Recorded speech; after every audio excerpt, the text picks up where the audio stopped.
ఈ దినము ధ్యానం నిమిత్తమై యెషయా గ్రంథము 9వ అధ్యాయము 6 మరియు 7 వచనాల్ని మనం ధ్యానం చేద్దాము. యెషయా గ్రంథము 9వ అధ్యాయము 6 మరియు 7 వచనాలు. ఏలైనగా మనకు శిశువు పుట్టెను, మనకు కుమారుడు అనుగ్రహింపబడెను. ఆయన భుజము మీద రాజ్యభారముండును. ఆశ్చర్యకరుడు, ఆలోచనకర్త, బలవంతుడైన దేవుడు, నిత్యుడగు తండ్రి, సమాధానకర్తయగు అధిపతి అని అతనికి పేరు పెట్టబడును. ఇది మొదలుకొని మితి లేకుండా దానికి వృద్ధియు క్షేమమును కలుగునట్లు సర్వకాలము దావీదు సింహాసనమును రాజ్యమును నియమించును. న్యాయము వలనను నీతి వలనను రాజ్యమును స్థిరపరచుటకు అతడు సింహాసనాసీనుడై రాజ్య పరిపాలన చేయును. సైన్యములకు అధిపతియగు యెహోవా ఆసక్తి కలిగి దీనిని నెరవేర్చును. మనము ఈ డిసెంబర్ మాసంలో యేసు ప్రభు వారి యొక్క జన్మదినాన్ని జ్ఞాపకం చేసుకుంటున్నాము. అనేక మంది దేశవ్యాప్తంగా, ప్రపంచవ్యాప్తంగా యేసు ప్రభు వారు భూమి మీద మానవుడిగా జన్మించినటువంటి రోజుని జ్ఞాపకం చేసుకుంటూ సెలబ్రేట్ చేసుకోవడాన్ని మనం గమనిస్తాం. అయితే యేసు ప్రభు వారు ఈ లోకానికి వచ్చినటువంటి ఉద్దేశాన్ని, ఆ తర్వాత యేసు ప్రభు వారి యొక్క మొదటి రాకడ, తర్వాత యేసు ప్రభు వారి యొక్క రెండవ రాకడ గురించిన విషయాల్ని కొన్ని వందల సంవత్సరాల క్రితమే ప్రవక్తలు ఆ యొక్క సంగతులు తెలియజేసినట్లుగా మనం చూస్తాం. యేసు ప్రభు వారు మానవుడిగా ఈ లోకంలో జన్మిస్తాడన్నటువంటి విషయము, ఆయన మరణించి పాతి పెట్టబడి తిరిగి లేచి ఆరోహణమై వెళ్తాడన్న విషయాన్ని, తర్వాత ఆయన రెండవసారి తిరిగి రాబోతున్నాడు, తర్వాత ఆయన ఈ యొక్క ప్రపంచాన్ని అంతటినీ కూడా పరిపాలన చేయబోతున్నాడు అన్న విషయాన్ని గురించి ప్రవక్తలు కొన్ని వందల సంవత్సరాల క్రితమే ఎంతో స్పష్టంగా తెలియజేయడాన్ని మనం గమనిస్తాం. యేసు ప్రభు వారు మానవుడిగా శరీరధారిగా ఈ లోకానికి వస్తాడు అన్న విషయాన్ని గురించి యెషయా ప్రవక్త అయితేనేమి, ఇంకా మిగిలిన ప్రవక్తలందరూ కూడా కొన్ని వందల సంవత్సరాల క్రితమే ఎంతో స్పష్టంగా తెలియజేయడాన్ని మనం చూస్తాము. వారు ఏ విధంగా అయితే తెలియజేశారో అదే ప్రకారము యేసు ప్రభు వారి యొక్క జననము ఈ భూమి మీద జరిగిందన్న విషయాన్ని మనం గమనిస్తాం. ఆ విధంగానే యేసు ప్రభు వారు రెండవసారి రాబోతున్నాడు అన్న విషయాన్ని కూడా ప్రవక్తలు ఎంతో స్పష్టంగా తెలియజేశారు. ఆ విధంగా భవిష్యత్తులో యేసు ప్రభు వారి యొక్క రెండవ రాకడ జరగబోతోందన్న విషయం కూడా ప్రవక్తలు స్పష్టంగా తెలియజేయడాన్ని మనం చూస్తాం. ఇప్పుడు మనం చదివినటువంటి ఈ భాగము యేసు ప్రభు వారి యొక్క మొదటి రాకడను, యేసు ప్రభు వారి యొక్క రెండవ రాకడను, ఆ విధంగానే యేసు ప్రభు వారు భూమి మీద పరిపాలన చేయబోతున్న 1000 సంవత్సరాల పరిపాలన గురించినటువంటి ఆ విషయాల్ని యేసు ప్రభు వారు శరీరధారిగా ఈ లోకంలోకి రావడానికి ముందు 700 సంవత్సరాల క్రితమే యెషయా అనేటువంటి ప్రవక్త ప్రవచించిన ప్రవచనాల్ని ఇప్పుడు మనం చదివాం. ఈ 2 వచనాలు యేసు ప్రభు వారి యొక్క మొదటి రాకడను, రెండవ రాకడను, ఆ విధంగానే యేసు ప్రభు వారి యొక్క మిలీనియం అంటాం అన్నమాట, 1000 సంవత్సరాల పరిపాలన గురించినటువంటి సంగతులు కూడా ఇక్కడ స్పష్టంగా తెలియజేయడాన్ని మనం చూస్తాము. అంటే యేసు ప్రభు వారు మానవుడిగా శరీరధారిగా రాబోతున్న విషయాన్ని ప్రవచించిన ప్రవక్తల ఆ యొక్క మాటల ఆధారంగా దేవుడు ఏ సమయంలో అయితే వాటిని నిర్ణయించారో ఆ ప్రకారంగా ఎగ్జాక్ట్గా జరిగాయి అన్న విషయాన్ని మనం చూస్తాం. కాబట్టి యేసు ప్రభు వారి యొక్క రెండవ రాకడ, యేసు ప్రభు వారి యొక్క 1000 సంవత్సరాల పరిపాలన కూడా ఆ విధంగానే జరగబోతోంది అన్న విషయం కూడా మనం వాక్యం నుండి ఎంతో స్పష్టంగా గమనించవచ్చు. యేసు ప్రభు వారి యందు విశ్వాసం ఉంచిన వారు, ఇంకా యేసు ప్రభు వారిని ఎరుగనటువంటి వారికి కూడా ఈ సంగతులు ఎంతో అవసరమైనటువంటివిగా, అవి వారికి ఎంతో ప్రయోజనాన్ని తీసుకొని వస్తాయన్న విషయాన్ని నేను ఈ సమయంలో తెలియజేస్తుంటున్నాను. యేసు ప్రభు వారు శరీరధారిగా ఈ లోకానికి వచ్చారు అన్నటువంటిది చారిత్రాత్మకంగా అందరికీ తెలిసినటువంటి అంశముగానే మనం భావిస్తాం. 6వ వచనంలో మనం గమనించినట్లయితే యెషయా ప్రవక్త ఈ సంగతులు యేసు ప్రభు వారు మానవుడిగా పుట్టడానికి ముందు 700 సంవత్సరాలకు ముందే ఈ అంశాల్ని తెలియజేసినట్లుగా మనం చూస్తాం. ఆయన ఏం చెప్పాడు? దేవుని యొక్క ఆత్మ ప్రేరేపణ వలన అంటే, ఏలయనగా మనకు శిశువు పుట్టెను, మనకు కుమారుడు అనుగ్రహింపబడెను, ఆయన భుజం మీద రాజ్యభారముండును. ఈ 3 లైన్లు ఒక వచనంలో హాఫ్ ఆఫ్ ది పార్ట్ 3 ప్రాముఖ్యమైనటువంటి అంశాలని ఇక్కడ తెలియజేస్తూ ఉండడాన్ని మనం గమనిస్తాము. ఏలయనగా మనకు శిశువు పుట్టెను. ఈ మాట యేసు ప్రభువారు శరీరధారిగా ఈ లోకంలో జన్మించాడు లేదా జన్మించబోతున్నాడు అన్నటువంటి ప్రవచనాన్ని యెషయా ప్రవక్త ద్వారా దేవుడు ముందుగానే తెలియజేశాడు అన్న విషయాన్ని మనం గమనిస్తుంటున్నాము. మానవుడుగా యేసు ప్రభువారు ఈ లోకానికి ఆయన వచ్చారు. ఆయన దేవుడై ఉన్నారు. ఆయన శరీరధారిగా మానవుడుగా ఈ లోకంలో ఒక శిశువుగా జన్మించాడన్నటువంటి విషయాన్ని మనం గమనిస్తాం. 2000 సంవత్సరాల కంటే ముందుగానే యేసు ప్రభువారు ఈ లోకంలో శరీరధారిగా జన్మించాడన్నటువంటి అంశాన్ని మనం గమనిస్తుంటున్నాము. యేసు ప్రభువారి యొక్క పుట్టుక ప్రవచనాత్మకమైనటువంటిది అన్న విషయాన్ని మనం చూస్తాం. మనము ఇదే యెషయా ప్రవక్త రాసినటువంటి గ్రంథంలో నుండి 7వ అధ్యాయంలో 14వ వచనంలో ఆయన తెలియజేసినటువంటి మాట ఏంటంటే, కాబట్టి ప్రభు తానే ఒక సూచన మీకు చూపును, ఆలకించుడి, కన్యక గర్భవతి అయి కుమారుని కని అతనికి ఇమ్మానుయేలను పేరు పెట్టును. యేసు ప్రభువారు ఏ విధంగా జన్మించబోతున్నారో ఆ విషయాన్ని కూడా ప్రవక్త 700 సంవత్సరాల క్రితమే స్పష్టంగా తెలియజేశారు. ఏమని అంటే, కన్యక గర్భవతి అయి కుమారుని కనును. ఆ యొక్క బెత్లెహేములో ఈ యొక్క మరియ అనేటువంటి ఒక కన్యక గర్భము ద్వారా యేసు ప్రభువారు శరీరధారిగా ఈ లోకంలో జన్మించాడు అన్న విషయాన్ని మనం గమనిస్తాము. పురుషుని ఎరుగనటువంటి కన్యక అయి ఉన్నటువంటి మరియని దేవుడు ఏర్పాటు చేసుకొని పరిశుద్ధాత్మ ద్వారా మరియ గర్భవతి అయి ఆమె యేసు ప్రభువారిని జననం అయినట్లుగా యేసు ప్రభువారికి జన్మనిచ్చినట్లుగా మనం చూస్తాం. సో ఇది ప్రవచనాత్మకమైనటువంటిది. ముందుగానే దేవుని యొక్క ఏర్పాటు ప్రకారంగా యేసు ప్రభువారు శరీరధారిగా ఈ లోకంలో జన్మించాడన్నటువంటి విషయాన్ని మనం గమనిస్తాం. ఈ యేసు ప్రభువారు ఆయన శరీరధారిగా ఈ లోకంలో జన్మించడానికి అనేక కారణాలు మనం దేవుని వాక్యంలో చూస్తాం.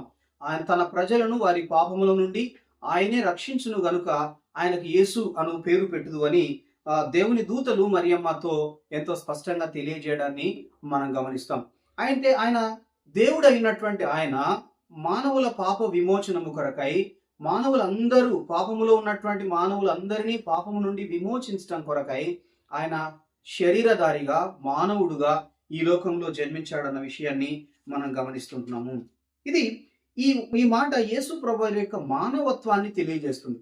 దేవుడై ఉన్నటువంటి ఆయన శరీరధారిగా ఈ లోకానికి వచ్చాడు. యేసు ప్రభువారు పరిపూర్ణమైనటువంటి మానవుడుగా ఈ లోకానికి వచ్చాడు అన్న విషయాన్ని ఈ లైన్ మనకు తెలియజేస్తుంది. తర్వాత లైన్ మనం చదివితే, మనకు కుమారుడు అనుగ్రహింపబడెను. ఇది యేసు ప్రభువారి యొక్క దేవత్వాన్ని తెలియజేస్తుంది. కుమారుడు అనుగ్రహింపబడెను, కుమారుడు ఇవ్వబడెను. అంటే తండ్రి అయినటువంటి దేవుడు కుమారుడైనటువంటి దేవుణ్ణి ఈ లోకానికి పంపించినటువంటి ఆ యొక్క సందర్భాన్ని ఈ యొక్క మాట తెలియజేస్తుంది. మనకు కుమారుడు అనుగ్రహింపబడెను అంటే ఆయన యేసు ప్రభువారు ఒక్కరే ఆయన శరీరధారిగా ఈ లోకానికి రాక ముందుగానే ఆయన ఉన్నవాడు అన్న విషయాన్ని మనం గమనిస్తాం. ఈ ప్రపంచంలో ఎవరు కూడా జననానికి ముందుగా జీవించిన వారు ఎవరు లేరు. కానీ యేసు ప్రభువారు ఒక్కరే ఆయన మానవుడుగా శరీరధారిగా ఈ లోకానికి రాక ముందుగానే ఆయన ఉన్నాడన్న విషయము, ఆ ఉన్నటువంటి ఆయన మన పాప విమోచనము కొరకై శరీరాన్ని ధరించి ఈ లోకానికి వచ్చాడన్న విషయాన్ని మనం ఎంతో స్పష్టంగా గమనిస్తాము. మనం యోహాను సువార్త 3వ అధ్యాయము 16వ వచనంలో మనం గమనించినట్లయితే, దేవుడు లోకమును ఎంతో ప్రేమించెను కాగా ఆయన తన అద్వితీయ కుమారునిగా పుట్టిన వాని యందు విశ్వాసముంచు ప్రతివాడును నశింపక నిత్య జీవం పొందినట్లు ఆయనను అనుగ్రహించెను. ఇక్కడ మనం చదువుతున్న మాట హీ ఈస్ గివెన్, ఆయనను అనుగ్రహించెను. యేసు ప్రభువారు ఆయన యొక్క దేవత్వం గురించి ఇక్కడ తెలియజేయబడుతున్నట్లుగా మనం చూస్తాం. ఆయన దేవుడు అయినటువంటి యేసు ప్రభువారు శరీరధారిగా ఈ లోకానికి వచ్చారు. ఆయన దేవత్వాన్ని ఈ యొక్క మాట తెలియజేస్తుంది. మనకు కుమారుడు అనుగ్రహింపబడెను అనేటువంటి మాట యేసు ప్రభువారి యొక్క దైవికమైనటువంటి స్వభావాన్ని తెలియజేస్తున్నట్లుగానే ఆయన దేవాది దేవుడు అయినటువంటి ఆయన ఈ లోకానికి మానవుడుగా వచ్చాడన్నటువంటి విషయాన్ని మనం గమనిస్తాం. ఆయన ఈ లోకానికి వచ్చినప్పటికీ కూడా బాలుడుగా ఈ లోకంలో మరియమ్మ యొక్క గర్భంలో జన్మించినప్పటికీ కూడా ఆయన దేవత్వం అనేటువంటిది ఆ విధంగానే ఉంది అన్న విషయాన్ని మనం గమనించాలి. యేసు ప్రభువారు దేవుడై ఉన్నాడు. ఈ సర్వ సృష్టికి ఆధారమైనటువంటి వాడుగా, సృష్టికర్త అయినటువంటి దేవుడుగా ఉన్నాడు. ఆయన శరీరధారిగా ఈ లోకానికి వచ్చాడన్న విషయాన్ని మనం గమనించాలి.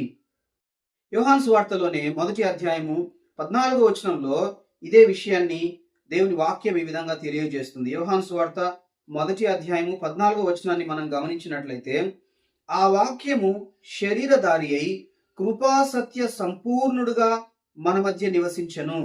తండ్రి వలన కలిగిన అద్వితీయ కుమారుని మహిమ వలె మనము ఆయన మహిమను కనుగొంటిమి. ఆయన వాక్యమై ఉన్నటువంటి యేసు ప్రభువారు, సృష్టిని కలుగజేసినటువంటి యేసు ప్రభువారు ఆయన శరీరధారిగా ఈ లోకానికి వచ్చారు. కాబట్టి యేసు ప్రభువారి యొక్క దేవత్వాన్ని ఈ మాట తెలియజేస్తూ ఉన్నట్లుగా మనం గమనిస్తాము. ఆయన భుజము మీద రాజ్యభారముండును. ఒక ఒక వ్యక్తి, రాజు అయినటువంటి వ్యక్తి ఆ రాజ్యాన్ని పరిపాలన చేయడం అనేటువంటిది ఆయన మీద మోపబడినటువంటి భారముగా తెలియజేయబడుతుండడం మనం చూస్తాం. అంటే ఆయన చేస్తున్న పరిపాలనని చెప్తున్నప్పుడు ఆయన మీద రాజ్య భారముండును. ఆయన ఈ సమస్త ప్రపంచాన్ని పరిపాలన చేయబోతున్నాడు. ఆ విషయాన్ని ఈ మాట తెలియజేస్తుంది. ఆయన భుజము మీద రాజ్యభారముండును అనేటువంటి మాట యేసు ప్రభువారి యొక్క పరిపాలనని, యేసు ప్రభువారు ఈ ప్రపంచాన్ని అంతటిని కూడా పరిపాలించబోతున్నాడు అన్నటువంటి విషయాన్ని తెలియజేస్తుంది. కొంతమంది ఈ మాటలు వింటున్నప్పుడు ఇది కొంత ఒక ఇబ్బందికరమైనటువంటి అంశముగా మీకు అనిపించవచ్చు. కానీ దేవుడు తన యొక్క ప్రణాళిక ప్రకారము ఈ సర్వ భూమిని పరిపాలన చేయబోతున్నాడు. అన్ని రాజ్యాల్ని యేసు ప్రభువారు పరిపాలన చేయబోతున్నాడు. ఆయన చక్రవర్తిగా సమస్తము ఆయన యొక్క ఆధీనంలో ఉండి సమస్తాన్ని ఆయన పరిపాలన చేయబోతున్నాడు అన్నటువంటి విషయాన్ని అందరము గమనించాలి. ఇది దేవుడు తన చిత్తానుసారంగా చేయబోయేటువంటి కార్యముగా మనం గమనిస్తాం. ఇప్పుడున్నట్లుగా ఆయన ఎవరో ఎన్నుకోవలసినటువంటి అవసరం లేదు. అయితే దేవుడు ఈ ప్రపంచాన్ని మొత్తాన్ని కలుగజేసినటువంటి దేవుడు ఆయన స్వయంగా ఈ భూమి మీద అన్ని రాజ్యాలని, ప్రపంచాన్ని అంతటిని కూడా ఏలబోయేటువంటి ఒక రోజు రాబోతుంది అన్న విషయాన్ని మనం అందరము గమనించాలి. ఆయన భుజము మీద రాజ్యభారముండును. తర్వాత వచనములో తర్వాత భాగంలో మనం అర్థం చేసుకునే విషయము, ఆశ్చర్యకరుడు, ఆలోచనకర్త, బలవంతుడైన దేవుడు, నిత్యుడగు తండ్రి, సమాధానకర్తయగు అధిపతి అని అతనికి పేరు పెట్టబడును. యేసు ప్రభువారు ఎలాంటి వారు? ఇక్కడ ఈ మాటలన్నీ కూడా ఆయన లక్షణాలని తెలియజేసేటువంటి మాట. ఆయన ఒక పేరు పెడుతున్నారు అని చెప్పబడుతున్నప్పటికీ కూడా ఆయన ఎలాంటి వారు, యేసు ప్రభువారు ఏ విధంగా ఆయన పరిపాలన చేయబోతున్నారు అన్నటువంటి విషయాన్ని ఇక్కడ దేవుని వాక్యం ద్వారా యెషయా ప్రవక్త దేవుని ఆత్మ ప్రేరేపణ వలన ఈ సంగతులు రాస్తుండడాన్ని మనం గమనిస్తాం. ఆయనకున్న క్యారెక్టర్, ఆయన లక్షణాలు ఏంటివి అంటే, ఆయన ఆశ్చర్యకరుడు, ఆలోచనకర్త, బలవంతుడైనటువంటి దేవుడు, నిత్యుడగు తండ్రి, సమాధానకర్తయగు అధిపతి. ఇవన్నీ కూడా ఆయన ఏ విధంగా పరిపాలన చేయబోతున్నాడు అన్న అంశాన్ని తెలియజేసేటువంటి అంశాలుగా ఉన్నాయి. ఇక్కడ ఆశ్చర్యకరుడు, ఆలోచనకర్త అని సపరేట్ గా చెప్పబడినప్పటికీ కూడా ఒరిజినల్ టెక్స్ట్ లో మనం మాట్లాడితే ఆశ్చర్యకరమైనటువంటి ఆలోచనకర్త అనేటువంటి భావాన్ని తెలియజేసేటువంటిదిగా ఉంటుంది. ఇప్పుడు మనం అనేక మంది కౌన్సిలర్స్ ని చూస్తూ ఉంటాం. అనేక విషయాల గురించి, క్లిష్టమైనటువంటి విషయాల గురించి వాళ్ళు సరైనటువంటి సలహాలు ఇచ్చేటువంటి వారుగా, సరైనటువంటి మార్గంలో నడవడం కొరకైనటువంటి ఆలోచన ఇచ్చేటువంటి వారుగా, కౌన్సిలర్స్ గా ఉండేటువంటి వారిని మనం చూస్తాం. యేసు ప్రభువారు ఆయన ఈ భూమి మీద జీవించినటువంటి సమయంలో అనేక మందితో ఆయన కలిశారు, అనేక మందితో ఆయన మాట్లాడి అనేక విషయాలు తెలియజేసినటువంటి వాడుగా, ఈ భూ సంబంధమైనటువంటి విషయాలు అయితేనేమి, పరలోక సంబంధమైనటువంటి అనేక అంశాల గురించి యేసు ప్రభువారు కౌన్సిలింగ్ ఇచ్చినటువంటి వాడుగా ఉన్నాడనేటువంటి విషయాన్ని మనం గమనిస్తాం. కాబట్టి యేసు ప్రభువారు యొక్క బోధ మనము అర్థం చేసుకున్నట్లయితే అనేక మంది యేసు ప్రభువారి గురించి మాట్లాడినారు. ఇలాంటి బోధ మేము ఎప్పుడూ వినలేదు అనేటువంటి సాక్ష్యము యేసు ప్రభువారి గురించి అనేక మంది ప్రజలు ఇచ్చినట్లుగా మనం చూస్తాం. శాస్త్రులైతేనేమి, పరిసయ్యులైతేనేమి యేసు ప్రభువారు చెప్పినటువంటి మాటలకు వారు ఎంతో ఆశ్చర్యపోయినటువంటి వారుగా, తమ యొక్క ఆశ్చర్యాన్ని అనేక సందర్భాల్లో వ్యక్తం చేసినటువంటి వారుగా, యేసు ప్రభువారు చెప్పిన బోధల గురించి వాళ్ళు మాట్లాడినటువంటి వారుగా ఉన్నారు. ఆయన ఆశ్చర్యకరమైనటువంటి ఆలోచన ఇచ్చేటువంటి వాడుగా, ఆశ్చర్యకరమైనటువంటి సలహాలు, అద్భుతమైనటువంటి విషయాలు తెలియజేసేటువంటి వారుగా యేసు ప్రభువారు ఉండేవారు లేదా ఉన్నారన్న విషయాన్ని మనం జ్ఞాపకం చేసుకోవాలి. ముఖ్యంగా మనం యేసు ప్రభువారి యందు విశ్వాసం ఉంచడం ద్వారా మనకు కలగబోయేటువంటి పరసంబంధమైనటువంటి విషయాలకు సంబంధించిన అనేక సంగతులు యేసు ప్రభువారు తన బోధలో తెలియజేయడాన్ని మనం గమనిస్తాము. ఆ తర్వాత ఆయన బలవంతుడైనటువంటి దేవుడు. యేసు ప్రభువారు ఆయన ఎంతో బలవంతుడైనటువంటి దేవుడుగా ఉన్నారన్న విషయాన్ని మనం గమనిస్తాం.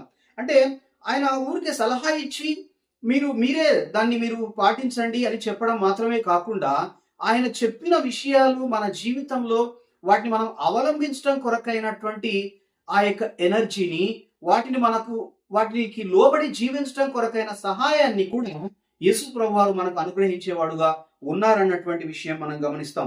చాలా మంది ఊరికి సలహా ఇచ్చి వదిలేసేవారుగా ఉంటారే కానీ, యేసు ప్రభువారు ఎలాంటి వారంటే, మనం ఎదుర్కొంటున్నటువంటి అన్ని రకాల పరిస్థితుల్లో వాటిని అధిగమించడం కొరకైన శక్తిని, ఆ యొక్క సహాయాన్ని యేసు ప్రభువారు మనకు అనుగ్రహించేవాడుగా, ఆయన మనల్ని బలపరిచి అద్భుతమైనటువంటి కార్యాలు మన జీవితంలో మనం చేయడం కొరకైన శక్తిని ఆయన మనకు అనుగ్రహించి మనల్ని ముందుకు తీసుకొని వెళ్ళేవాడుగా ఉంటాడన్న విషయాన్ని మనం గమనించాలి. యేసు ప్రభువారు చెప్పిన మాట మనం గమనించినట్లయితే, యేసు ప్రభువారు రక్షణ గురించి మాట్లాడుతూ ఇది మనుషులకు అసాధ్యమే అని శిష్యులైతేనేమి అనేక మంది మాట్లాడుతున్నప్పుడు యేసు ప్రభువారు అన్నారు, ఇది మనుషులకు అసాధ్యమే కానీ దేవునికి సమస్తము సాధ్యమే. ఒక వ్యక్తి యేసు ప్రభు వారిని అంగీకరించడం కొరకైన ప్రేరణ యేసు ప్రభు వారు అనుగ్రహించేవారుగా ఉన్నారు. యేసు ప్రభు వారిని అంగీకరించిన తర్వాత ఆయన ఎందరి విశ్వాసంలో కొనసాగడం కొరకైన శక్తిని యేసు ప్రభు వారు అనుగ్రహించి మనల్ని అంతం వరకు ముందుకు నడిపించేటువంటి ఆ సహాయాన్ని, బలాన్ని యేసు ప్రభు వారు అనుగ్రహించేవారుగా ఉన్నారన్న విషయాన్ని మనం జ్ఞాపకం చేసుకోవాలి. తర్వాత మాట, నిత్యుడగు తండ్రి. యేసు ప్రభు వారి యొక్క లక్షణాలు. యేసు ప్రభు వారు ఎలాంటి వారు అంటే, ఆయన ఆశ్చర్యకరమైన ఆలోచన చెప్పేటువంటి వారు, ఆయన బలవంతుడైనటువంటి దేవుడు, నిత్యుడగు తండ్రి. ఇక్కడ ఆయన నిత్యుడగు తండ్రి అన్న మాట దేన్ని తెలియజేస్తుందంటే, ఆయన ఆది నుండి ఉన్నవాడు అన్న విషయాన్ని ఈ మాట తెలియజేస్తుంది. మీరు ఈ యొక్క సృష్టి ఆరంభానికి ఎంత కాలమైంది సృష్టి ఆరంభమైంది అని చెప్పడానికి అనేక థియరీస్ చెప్పబడుతున్నాయి. కొంతమంది కొన్ని వేల సంవత్సరాలు అయింది అంటే, కొంతమంది కొన్ని లక్షల సంవత్సరాలు అయింది అని చెప్తూ ఉండడాన్ని మనం చూస్తూ ఉంటాం. మీరు ఎంత వెనక్కన్నా వెళ్ళండి, అక్కడ యేసు ప్రభువారు ఉన్నారు. మీరు ఎన్ని వేల సంవత్సరాలు లేదా ఎన్ని లక్షల సంవత్సరాల వెనక్కి మీరు వెళ్ళినా యేసు ప్రభువారు ఆయన ఆరంభమై ఉన్నారు, ఆయన సృష్టికి ఆది అయి ఉన్నారన్న విషయాన్ని మనం గమనించాలి. కాబట్టి ఆయన నిత్యుడగు తండ్రి, హీఈస్ ఇటర్నల్ బీయింగ్ అంట. ఆయన ఆది అయి ఉన్నారు అన్న విషయాన్ని మనం గమనించాలి. అదే విషయాన్ని ఇక్కడ మనం దేవుని వాక్యం మనకు తెలియజేస్తుంది. కొంతమంది ఈ విషయాల్ని అంగీకరించడానికి కొంతమందికి ఇబ్బంది కలగవచ్చు, కానీ ఈ విషయాల్ని మనం అర్థం చేసుకోవాలి. వీటికి సంబంధించిన మీకు ఒకవేళ సందేహాలు ఉన్నట్లయితే వాటిని మీరు కొన్ని బైబిల్ చదవడం ద్వారా లేదా చరిత్ర సంబంధమైన విషయాల్ని మీరు చదవడం ద్వారా యేసు ప్రభువారి యొక్క దేవత్వాన్ని, ఆయన గొప్పతనాన్ని మీరు తెలుసుకునే వారుగా ఉంటారన్న విషయాన్ని మీరు జ్ఞాపకం చేసుకోవాలని నేను తెలియజేస్తున్నాను. ఊరికే మనము యేసు ప్రభువారి గురించి తెలియకుండానే ఆయన్ని పక్కన పెట్టేయడం అనేటువంటిది సరైన ఆలోచన కాదు. ఒకవేళ యేసు ప్రభువారు దేవుడా, ఒకవేళ యేసు ప్రభువారు దేవుడు కాదా అన్న విషయాన్ని మనం తెలుసుకోవాలి అన్నప్పుడు మనం దానికి సంబంధించిన పరిశోధన కొంత చేయాలి, లేదా తెలిసిన వారిని అడిగి మనము ఈ విషయాల పట్ల మరింత నిశ్చయతకు రావాల్సినటువంటి అవసరం ఉంది అన్న విషయాన్ని ప్రేమతో నేను మీకు తెలియజేస్తున్నాను. తర్వాత మాట, సమాధానకర్త అయిన అధిపతి, ప్రిన్స్ ఆఫ్ పీస్ అనే మాట ఇక్కడ మనం చూస్తాం. యేసు ప్రభువారు ఎలాంటి వారు? ఆయన సమాధానకర్తయగు అధిపతి. ఆయన పూర్తి అయినటువంటి సమాధానానికి ఆయన కర్తయ్య ఉన్నారన్న విషయాన్ని మనం గమనిస్తాం. అయితే ఇక్కడ లూకాసు వార్తలో యేసు ప్రభువారు మానవుడిగా ఈ లోకంలో జన్మించినప్పుడు దేవుని దూతలు మరియమ్మతో చెప్పినటువంటి ఒక మాట నేను ఇక్కడ చదువుతాను. ఈ యొక్క లూకాసు వార్తలో మరియమ్మతో యేసు ప్రభువారు జన్మించినప్పుడు దేవుని దూతలు చెప్పినటువంటి మాటని ఇక్కడ మనం గమనిస్తాం.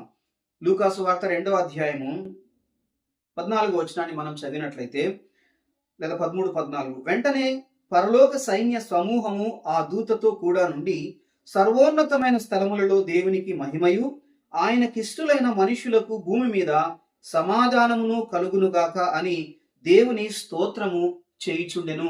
యేసు ప్రభువారు ఈ లోకంలో జన్మించినప్పుడు దేవుని దూతలు ఈ మాటలు తెలియజేయడాన్ని మనం గమనిస్తాం. అయితే యేసు ప్రభువారు శరీరధారిగా ఈ లోకంలో జన్మించారు. ఆయన జన్మించి 2000 సంవత్సరాలకు పైన అయింది. అయితే భూమి మీద సమాధానము పూర్తిగా కలిగిందా దీని యొక్క అర్థం ఏంటి అన్న విషయాన్ని మనం గమనించినట్లయితే, దేవుని వాక్యం సమాధానాన్ని గురించి 3 రకాలైనటువంటి అంశాల్ని తెలియజేయడాన్ని మనం గమనిస్తాం. అందులో మొదటిది దేవునితో మానవునికి ఉన్నటువంటి సమాధానాన్ని గురించినటువంటిది. ఇది మానవులందరూ పాపం చేయడం ద్వారా మానవులందరూ కూడా దేవునితో అసమాధానాన్ని కలిగిన వారుగా ఉన్నారన్న విషయాన్ని మనం గమనిస్తాం. ఎవరు కూడా దేవునితో సమాధానాన్ని కలిగిన వారుగా లేరు అన్న విషయాన్ని మనం మొదట గమనించాలి. పాపము దేవుణ్ణి మనకి దూరం చేస్తుంది. పాపము మానవులందరూ పాపంలో ఉండటం ద్వారా ఒక్కరు కూడా లేరు నీతిమంతులు అని దేవుని వాక్యం మనకు తెలియజేస్తుంది. ఇండివిజువల్ గా ప్రతి ఒక్కరికి కూడా ఆ విషయం తెలుసు. నేను పాపిని కాదు అని కొంతమంది చెప్తుంటారు. నేను నేను నేను పాపం ఏమీ చేయలేదు అని కొంతమంది చెప్తుండొచ్చు. కానీ వారి యొక్క మనస్సాక్షి చెప్పినటువంటి దాన్ని బట్టి వాళ్ళు వాళ్ళు పాపం చేస్తున్నారా లేదా అనేటువంటి ఆ అంశాన్ని మనం ఆలోచన చేయవచ్చు. అంటే మనం అందరం కూడా దేవునికి రెస్పాన్సిబుల్ అయి ఉన్నాము. మనం చేసే ప్రతి పని విషయము దేవునికి లెక్క అప్పగించవలసినటువంటి వారముగా ఉన్నామన్న విషయాన్ని మనం గమనించాలి. ఎందుకంటే దేవుడు మన సృష్టికర్త అయి ఉన్నాడు. మనం అంగీకరించినా అంగీకరించకున్నా మానవులందరినీ దేవుడు కలుగజేశాడు. వారందరి మీద ఆయన సృష్టికర్త అయి ఉన్నాడు. మనం చేసే ప్రతి పని విషయము అది మంచిదైనా చెడు అయినా ప్రతి దానికి మనం దేవునికి లెక్క అప్పగించవలసినటువంటి బాధ్యత మానవులందరి మీద ఉందన్న విషయాన్ని మనం గమనించాలి. దాన్ని మనం తప్పించుకోవడానికి అవకాశమే లేదు. మీరు ఒప్పుకున్నా ఒప్పుకోకున్నా కూడా మానవులందరూ కూడా తాము చేసే ప్రతి పని విషయంలో దేవునికి బాధ్యత వహించాలి అన్న విషయాన్ని మనం జ్ఞాపకం చేసుకోవాలి. కాబట్టి పాపంలో మానవులందరూ ఉండటం ద్వారా మనుషులందరూ దేవునికి శత్రువులుగా ఉన్నారన్నటువంటి విషయము, దేవునికి మానవునికి మధ్య అగాధము లేదా అసమాధానము ఉందన్నటువంటి విషయాన్ని మనం గమనించాలి. అయితే యేసు ప్రభువారు శరీరధారిగా ఈ లోకంలో జన్మించడం ద్వారా ఆయన పాప పరిహారము నిమిత్తమై యేసు ప్రభువారు తన పరిశుద్ధమైన రక్తాన్ని కార్చడం ద్వారా ఆయన శిలువలో మరణించి పాతి పెట్టబడి తిరిగి లేవటం ద్వారా ఎవరైతే యేసు ప్రభువారి యందు విశ్వాసం ఉంచిన వారుగా ఉంటారో వారందరి మీద ఉన్నటువంటి పాపము, వారందరూ చేసిన పాపాలన్నీ యేసు ప్రభువారు క్షమించడం ద్వారా దేవునితో మానవునికి సమాధానం ఏర్పడింది అన్న విషయాన్ని మనం జ్ఞాపకం చేసుకోవాలి. ఎవరైతే యేసు ప్రభువారి యందు విశ్వాసం ఉంచిన వారుగా ఉన్నారో వారు మాత్రమే దేవునితో సమాధానాన్ని కలిగిన వారుగా ఉన్నారన్న విషయాన్ని మనం గమనించాలి. ఎవరైతే యేసు ప్రభువారి యందు మీరు విశ్వాసం ఉంచడానికి ఇష్టపడినట్లయితే దేవుడు మీరు చేసిన ప్రతి పాపాన్ని క్షమించి దేవుడు మీతో ఆయన సమాధానాన్ని సంధిని కలుగజేసేవాడుగా ఉంటాడన్న విషయాన్ని మనం జ్ఞాపకం చేసుకోవాలి. యేసు ప్రభువారి ద్వారా తప్ప ఏ మానవుడు దేవునితో సమాధానాన్ని ఏర్పాటు చేసుకోవడానికి అవకాశమే లేదన్న విషయాన్ని నేను ప్రేమతో మీకు మనవి చేస్తున్నాను. ఎందుకంటే యేసు ప్రభువారు మాత్రమే మనందరి పాపముల నిమిత్తమై శిలువలో మరణించాడు. కాబట్టి ఆయన బలియాగము ద్వారా మాత్రమే మానవుడు దేవునితో సమాధానాన్ని ఏర్పాటు చేసుకుంటాడన్న విషయాన్ని మనం జ్ఞాపకం చేసుకోవాలి.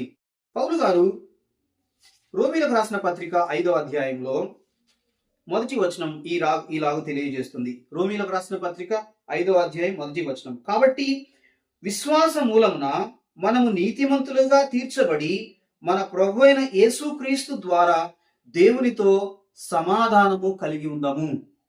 యేసు ప్రభువారి ద్వారా మనము దేవునితో సమాధానాన్ని కలిగి ఉంటాము. కాబట్టి మనం చేసిన పాపాలకి ఎప్పుడైతే పరిహారం కలుగుతుందో, మనం చేసిన పాపాలకి ఎప్పుడైతే బలి అనేటువంటిది అర్పించబడుతుందో, మనం గమనించినట్లయితే మన పూర్వీకులు పెద్దలు మన పాపాల క్షమాపణ కొరకై వారు బలి అర్పించేటువంటి వారుగా ఉండడం అన్నటువంటి మనకందరికీ తెలుసు అన్నమాట. కోడెలు కావచ్చు, లేదా కోళ్ళు కావచ్చు, లేదా గొర్రెలు మేకలు ఇవి అర్పించడం ద్వారా పాప క్షమాపణ జరుగుతుంది అని మన పెద్దలంతా కూడా పూర్వం నుండి నమ్మేవారు. అయితే యేసు ప్రభువారు ఏం చేశారంటే మన నిమిత్తమై ఆయన పరిపూర్ణమైనటువంటి బలిగా యేసు ప్రభువారు తను తాను అర్పణ చేసుకున్నారు. ఈ గొర్రెల యొక్కయు మేకల యొక్కయు రక్తము అది పరిపూర్ణంగా లేదా కంప్లీట్ గా మన పాపాలని పరిహరించడానికి వీలు కాదు. కాబట్టి యేసు ప్రభువారు ఆయన మానవుడిగా ఈ లోకంలో జన్మించి మానవులందరి పాపాలకి రావాల్సిన శిక్ష ఆయన తన మీద వేసుకుని ఆయన యేసు ప్రభువారు శిలువలో మరణించారు. మానవులందరి పాపాలకు రావాల్సిన శిక్ష యేసు ప్రభువారు భరించారు. కొంతమంది మాట్లాడుతుంటారు, ఆయన ఎందుకు భరించాలి, ఆయనకేం పని అని కొంతమంది మాట్లాడుతూ ఉంటారు. అయితే యేసు ప్రభువారు మనల్ని అందరినీ కలుగజేసినటువంటి సృష్టికర్త. కొంతమంది దీన్ని అంగీకరించినా అంగీకరించకున్నా యేసు ప్రభువారు ఈ భూమిని, ఆకాశాన్ని, అందులో ఉన్న సమస్తాన్ని కలుగజేసినటువంటి దేవుడు. యేసు ప్రభువారు మానవులందరినీ కలుగజేసినటువంటి దేవుడు. కాబట్టి ఆయన తన ప్రజలమైనటువంటి మన అందరి కొరకు, మనందరికి బదులుగా శిలువలో ఆయన మరణించారు.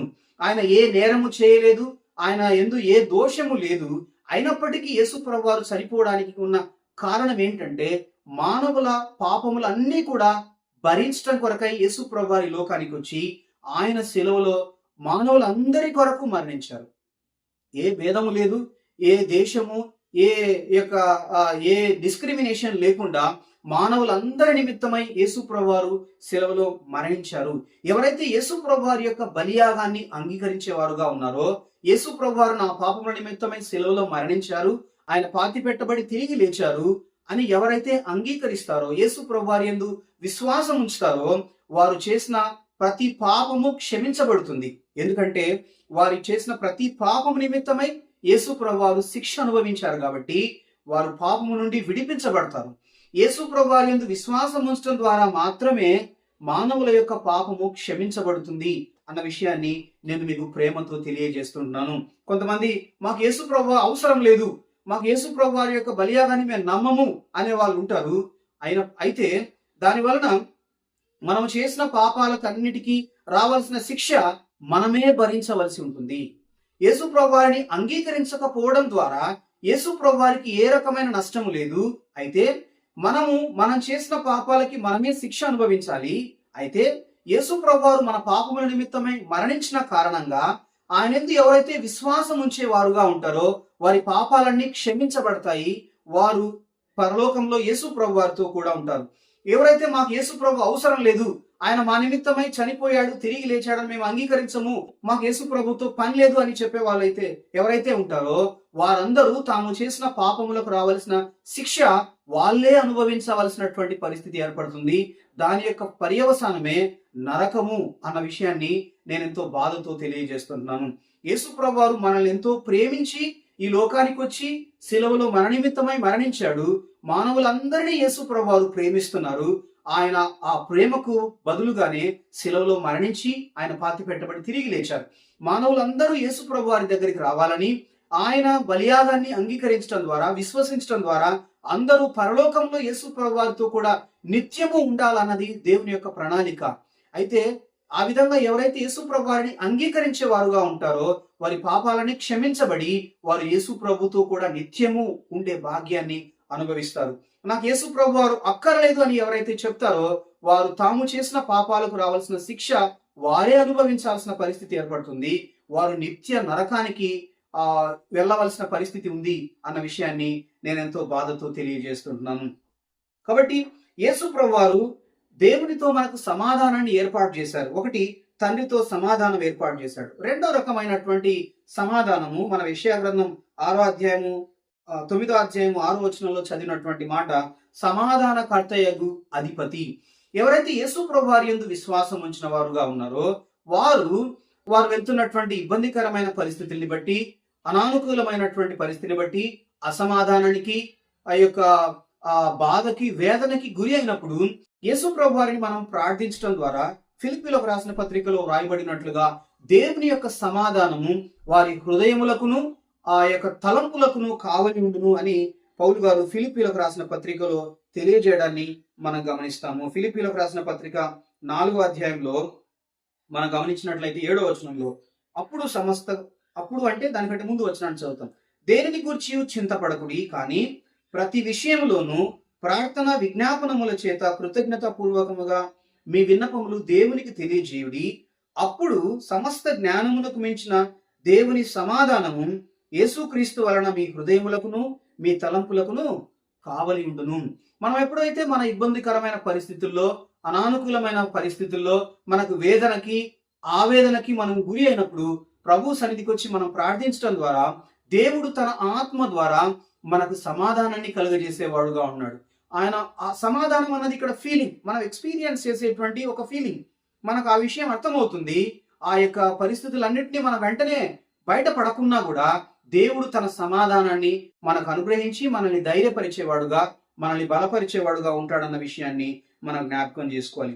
మూడో రకమైనటువంటి సమాధానము, మనం యేసు ప్రభువారితో యుగ యుగములు ఉన్నప్పుడు, ఇంకొక మాటలో చెప్పాలంటే 1000 ఏళ్ల పరిపాలనలో మనం యేసు ప్రభువారితో పాటు సమాధానాన్ని అనుభవించేవారుగా ఉంటామన్న విషయాన్ని మనం గమనిస్తాం. అక్కడ ఏ రకమైన వేదన ఉండదు, బాధ ఉండదు, దిగులు, చింత ఇవేమీ ఉండవు. యేసు ప్రభువారితో కూడా మనము యుగ యుగములు పరిపాలన చేస్తాము. దానికంటే ముందు 1000 సంవత్సరముల పరిపాలన యేసు ప్రభువారితో కూడా మనం చేయబోతున్నాము అన్న విషయాన్ని మనం గమనిస్తాం. కాబట్టి యేసు ప్రభువారు ఆయన ఆశ్చర్యకరుడైన ఆలోచనకర్తగా ఉన్నారు. ఆయన బలవంతుడైనటువంటి దేవుడు, నిత్యుడగు తండ్రి, సమాధానకర్త అయిన అధిపతిగా ఉన్నారన్న విషయాన్ని మనం జ్ఞాపకం చేసుకోవాలి. 7వ వచనాన్ని మనం గమనించినట్లయితే, ఇది మొదలుకొని మితి లేకుండా దానికి వృద్ధియు క్షేమమును కలుగునట్లు సర్వకాలము దావీదు సింహాసనమును రాజ్యమును నియమించును, న్యాయము వలనను నీతి వలనను రాజ్యమును స్థిరపరచుటకు అతడు సింహాసనాసీనుడై రాజ్య పరిపాలన చేయును. యేసు ప్రభువారు రాజ్య పరిపాలన చేయబోతున్నారు. యేసు ప్రభువారు చేయబోయేటువంటి పరిపాలన ఈ యొక్క భూమి మీద 1000 సంవత్సరాలు పరిపాలన చేయబోతున్నారు. మనము గమనించినట్లయితే సమూయేలు 2వ గ్రంథంలో దేవుడు దావీదుకి ఒక వాగ్దానాన్ని చేయడాన్ని మనం దేవుని వాక్యంలో చదువుతాము. సమూయేలు 2వ గ్రంథము 7వ అధ్యాయంలో మనం గమనించినట్లయితే 7వ అధ్యాయము 14వ వచనంలో 13-14 వచనాల్లో మనం గమనించినట్లయితే, అతడు నా నామ ఘనత కొరకు ఒక మందిరమును కట్టించును, అతని రాజ్య సింహాసనము నేను నిత్యముగా స్థిరపరచెదను, నేను అతనికి తండ్రినై ఉండును, అతడు నాకు కుమారుడై ఉండును, అతడు పాపము చేసినను నరుల దండములతో మనుషులకు తగులు దెబ్బలతోనూ అతను నేను శిక్షింపను. 13వ వచనంలో మనం చదివాము, అతని రాజ్య సింహాసనమును నేను నిత్యముగా స్థిరపరచెదను. ఈ భాగం మనం చదివినప్పుడు ఇది సొలొమోను కొరకు దేవుడు చేస్తున్న వాగ్దానముగా మనకు అనిపిస్తుంది. కానీ ఇది యేసు ప్రభువారికి సంబంధించినటువంటి వాగ్దానముగా మనం చూస్తాం. యేసు ప్రభువారు దావీదు యొక్క కుమారుడుగా పిలువబడ్డాడు. యేసు ప్రభువారు యూదా గోత్రంలో జన్మించిన వాడుగా ఉన్నారు. దావీదు కుమారుడుగా ఆయన పిలువబడినట్లుగా మనం చూస్తాం. కాబట్టి దావీదు యొక్క రాజ్యాన్ని ఆయన కొనసాగించేవాడుగా ఉన్నాడు. ఆయన రాజ్యమునకు అంతము లేదు అన్న విషయాన్ని మనం గమనిస్తాము. దానియేలు గ్రంథంలో కూడా ఈ రకమైనటువంటి మాట మనం చదువుతాము. దానియేలు గ్రంథం 7వ అధ్యాయంలో చదువుతాము. ఆ విధంగా 2వ అధ్యాయంలో కూడా ఈ యొక్క మాటలు యేసు ప్రభువారి గురించి తెలియజేయబడినట్లుగా మనం చూస్తాం. ఈ యొక్క నెబుకద్నెజరు ఒక కళ కనినప్పుడు దాని భావాన్ని దానియేలు గారు తెలియజేస్తారు. ఆ భావం యొక్క చివరిలో ఆయన తెలియజేసినటువంటి మాటను నేను చదువుతున్నాను. దానియేలు గ్రంథము 2వ అధ్యాయము 35వ వచనంలో మనం గమనించినట్లయితే, అంతటా ఇనుమును మట్టియు ఇత్తడియు వెండియు బంగారమును ఏకముగా దంచబడి కళ్ళములోని చెత్తవలే కాగా వాటికి స్థలము ఎచ్చటను దొరకకుండా గాలి వాటికి కొట్టుకొనిపోయాను. ప్రతిమను విరగగొట్టిన ఆ రాయి సర్వభూతలమంతా మహాపర్వతమాయను. ఇక్కడ ఈ యొక్క యేసు ప్రభువారు రాజ్యాన్ని గురించి నెబుకద్నెజరు యొక్క కలలో మనం దాన్ని చూస్తామన్నమాట. అదే భాగాన్ని నేను ఇంకొంత ముందుకెళ్ళి చదువుతాను. 45వ వచనం మనం గమనించినట్లయితే, చేతి సహాయము లేక పర్వతము నుండి తీయబడిన ఆ రాయి ఇనుమును ఇత్తడిని మట్టిని వెండిని బంగారమును పగలగొట్టగా తమరు చూచిదిరే. ఇందువలన మహాదేవుడు ముందు జరగబోవు సంగతి రాజునకు తెలియజేసి ఉన్నాడు. కల నిశ్చయము దాని భావము నమ్మదగినది అని దానియేలు రాజుతో చెప్పెను. ఇక్కడ మనము ఈ యొక్క కళలో మనం గమనించినట్లయితే 4 ప్రాముఖ్యమైన రాజ్యాల గురించిన కళ నెబుకద్నెజరు కనినట్లుగా చూస్తాం. నెబుకద్నెజరు యొక్క రాజ్య పరిపాలన మొదటిది, తర్వాత ఇండో పర్షియన్, తర్వాత గ్రీస్, ఆ తర్వాత రోమన్. ఈ 4 సామ్రాజ్యాల గురించినటువంటి ఆ యొక్క కళలో ఆయన చూసినటువంటి రాజ్యాల గురించిన భావన ఆ యొక్క నెబుకద్నెజరుకు తెలియజేయబడింది. ఆ తర్వాత ఈ 10 రాజ్యాలు కలిసి పరిపాలన చేయబోతున్న విషయము అక్కడ తెలియజేయబడింది. చివరిలో ఒక రాయి వచ్చి ఏం చేస్తుంది, వీటన్నిటినీ కూడా పగలగొట్టి సర్వభూతలమంతా మహాపర్వతమైంది అనేటువంటి ఆ కళభావాన్ని చేయడం అన్నది మనం చూస్తాం. అది యేసు ప్రభువారు పరిపాలన చేయబోయేటువంటి ఆ పరిపాలన గురించి తెలియజేసినటువంటి ఆ యొక్క ఆ ప్రవచనముగా మనం గమనిస్తుంటున్నాం. కాబట్టి యేసు ప్రభు వారు 1000 సంవత్సరాలు భూమి మీద పరిపాలన చేయబోతున్నారు. యేసు ప్రభు వారి యందు విశ్వాసం ఉంచి భూమి మీద యేసు ప్రభు వారి కొరకై సేవ చేసినటువంటి వారు, ఆ శ్రమలు అనుభవించినటువంటి వారు ఎవరైతే ఉన్నారో వారందరూ కూడా యేసు ప్రభు వారితో కూడా పరిపాలన చేయబోతున్నారు అన్న విషయము దేవుని వాక్యం ఎంతో స్పష్టంగా తెలియజేస్తుంది. దీనికి మనం గమనించినట్లయితే యెరూషలేము సెంటర్ గా ఉంది. యేసు ప్రభు వారు యెరూషలేము పట్టణాన్ని సెంటర్ గా చేసుకుని ఈ యొక్క భూమిని అంతటిని కూడా, ప్రపంచాన్ని అంతటిని కూడా పరిపాలన చేయబోతున్నాడు అన్న విషయం దేవుని వాక్యం ఎంతో స్పష్టంగా తెలియజేస్తుంది. కాబట్టి యేసు ప్రభు వారు రాజ్య పరిపాలన చేయబోతున్నారు. ఆయన సర్వకాలము దావీదు సింహాసనమును రాజ్యమును నియమించును. యేసు ప్రభు వారు ఇంతవరకే నేను చెప్పినట్లుగా దావీదు కుమారుడుగా ఆయన పిలువబడ్డాడు.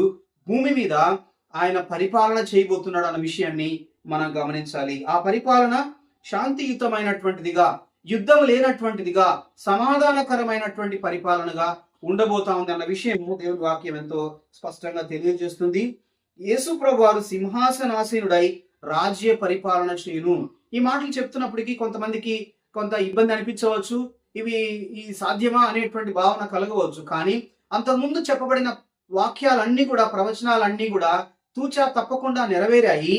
కాబట్టి తర్వాత జరగబోయేటువంటి అంశాలు కూడా తూచా తప్పకుండా జరుగుతాయి. ఎందుకంటే ఇవన్నీ దేవుడు చెప్పినటువంటి మాటలు. దేవుడు చెప్పిన మాటకి ఇంకా అది జరగకుండా పోయే అవకాశమే లేదన్న విషయాన్ని మనం గమనించాలి. సో యేసు ప్రభు వారు రెండవసారి ఈ భూమి మీదకి రాబోతున్నారు. కాబట్టి యేసు ప్రభు వారు ఈ లోకానికి వచ్చి, భూమి మీదకి వచ్చి ఆయన 1000 సంవత్సరాలు పరిపాలన చేయబోతున్నాడు. అప్పుడు అపవాది బంధించబడతాడు. అపవాది యొక్క కార్యములు ఏవి ఇంకా ఉండవు. అపవాది 1000 సంవత్సరాలు బంధించబడతాడు. అపవాది శోధించడము, మనుషుల్ని ఇబ్బంది పెట్టడం అనేటువంటి పరిస్థితి ఉండదు. లోకమంతా కూడా సమాధానంతో నిండి ఉంటుంది అన్న విషయాన్ని మనం జ్ఞాపకం చేసుకోవాలి. సో ఇప్పుడు మనం చూస్తున్న ప్రపంచంలో ఎక్కడ కూడా సమాధానం మనకు కనబడదు. కానీ యేసు ప్రభు వారు పరిపాలన చేస్తున్నప్పుడు పూర్తి అయినటువంటి సమాధానము ఈ లోకంలో ఉంటుంది అన్న విషయాన్ని మనం గమనించాలి. తర్వాత లాస్ట్ లైన్ నేను చెప్పి ముగిస్తాను. సైన్యములకు అధిపతియగు యెహోవా ఆసక్తి కలిగి దీనిని నెరవేర్చును. దేవుడు ఆసక్తి కలిగి ఇవన్నీ నెరవేర్చేవాడుగా ఉన్నారు. ఇప్పుడు మనం చదివిన భాగంలో ఇవన్నీ యేసు ప్రభు వారు మానవుడుగా ఈ లోకంలో జన్మించడానికి ముందు 700 సంవత్సరాల క్రితం చెప్పబడినటువంటి మాటలు. ప్రవక్త గారు చెప్పిన ప్రకారంగానే తూచా తప్పకుండా ఆయన ఏ రకంగా అయితే చెప్పారో అదే రకంగా ఈ భూమి మీద యేసు ప్రభు వారు శరీరధారిగా జన్మించారు.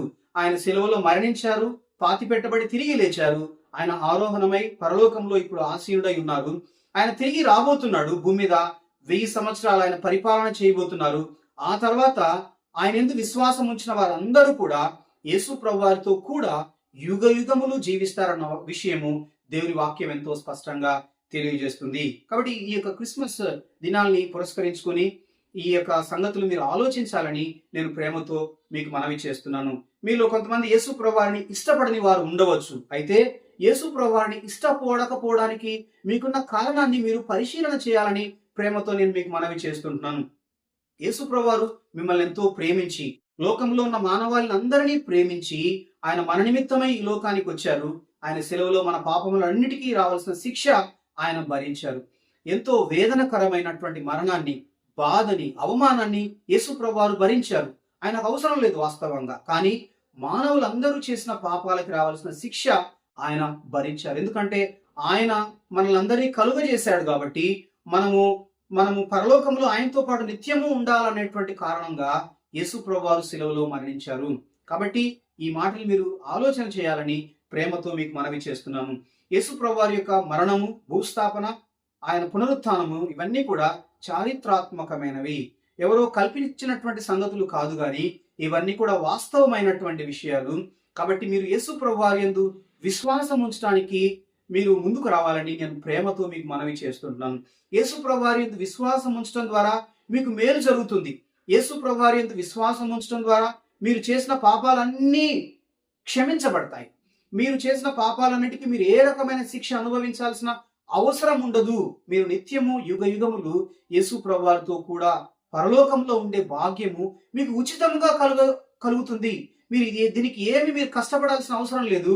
కేవలం మీరు యేసు ప్రభు వారి యందు విశ్వాసం ఉంచడం ద్వారా ఉచితముగా ఈ కృపను మీరు అనుభవిస్తారు. కాబట్టి యేసు ప్రభు వారిని తిరస్కరించడానికి మీకు కారణం ఏముంది అని ప్రేమతో మిమ్మల్ని నేను ప్రశ్నిస్తున్నాను. కాబట్టి దయచేసి యేసు ప్రభు వారి గురించి మరింతగా తెలుసుకోవడానికి ప్రయత్నం చేయండి. యేసు ప్రభు వారి యందు విశ్వాసం ఉంచడం ద్వారా మీ పాపాలకు క్షమాపణ కలిగి మీరు పరలోకంలో యేసు ప్రభు వారితో కూడా యుగ యుగములు జీవించే కృప మీకు అనుగ్రహించబడుతుంది. ఆ రకమైన కృప భాగ్యము కలగడానికి మీరు ఎక్కువ పని ఏం చేయాల్సిన అవసరం లేదు. మీరు చేయాల్సిన పని ఏంటంటే చిన్న ప్రార్థన ఈ విధంగా చేయవచ్చు. యేసు ప్రభువా, మీరు నా నిమిత్తమై శిలువలో మరణించారని, పాతిపెట్టబడి తిరిగి లేచారని నేను నమ్ముతున్నాను ప్రభువా. నా పాపాలని క్షమించు, నన్ను నీ బిడ్డగా చేసుకో, నేను పరలోకానికి వెళ్ళడానికి నాకు సహాయం చేయి ప్రభు అని మీరు ఒక చిన్న ప్రార్థన మీ మనసులో చేసుకున్నట్లయితే యేసు ప్రభువారు మిమ్మల్ని అంగీకరిస్తారు. మీరు చేసిన ప్రతి పాపాన్ని క్షమించి మీరు ఎప్పుడు మరణించినా కూడా, లేదా యేసు ప్రభువారు రెండవ రాకడలో వచ్చినప్పుడు మీరు ప్రభువుతో కూడా యుగ యుగములు ఉంటారు అన్న విషయాన్ని దేవుని వాక్యం ఎంతో స్పష్టంగా తెలియజేస్తుంది. ఇది దేవుని మాట, ఇది నిశ్చయము. ఆ విధంగా చేయడానికి దేవుడు తన కృప వాక్యం వింటున్న మీకు అందరికీ అనుగ్రహించును గాక. పరిశుద్ధుడా, మహోన్నతుడా, యేసు ప్రభు వారి ఘనమైన పరిశుద్ధమైన నామంలో మీకు స్తోత్రాలు చెల్లిస్తున్నాం. ఈ మాటలు వింటున్న మీ బిడ్డల్ని మీరు జ్ఞాపకం చేసుకునండి ప్రభా. వారు మీ యందు విశ్వాసం ఉంచడం కొరకైన ప్రేరణ మీ ఆత్మ ద్వారా వారిలో మీరు కలుగజేయమని ప్రేమతో నేను మిమ్మల్ని అడుగుతుంటున్నాను. దయ చూపించండి ప్రజల పట్ల. వారు మీ యందు విశ్వాసం ఉంచడం కొరకైన కార్యాన్ని వారిలో మీరు జరిగించండి. వాక్యం వింటున్న ప్రతి ఒక్కరిని మీరు దీవించండి. యేసు ప్రభు వారి పరిశుద్ధమైన నామంలో స్తుతించి ప్రార్థించి వేడుకొనుచున్నాము తండ్రి. ఆమేన్.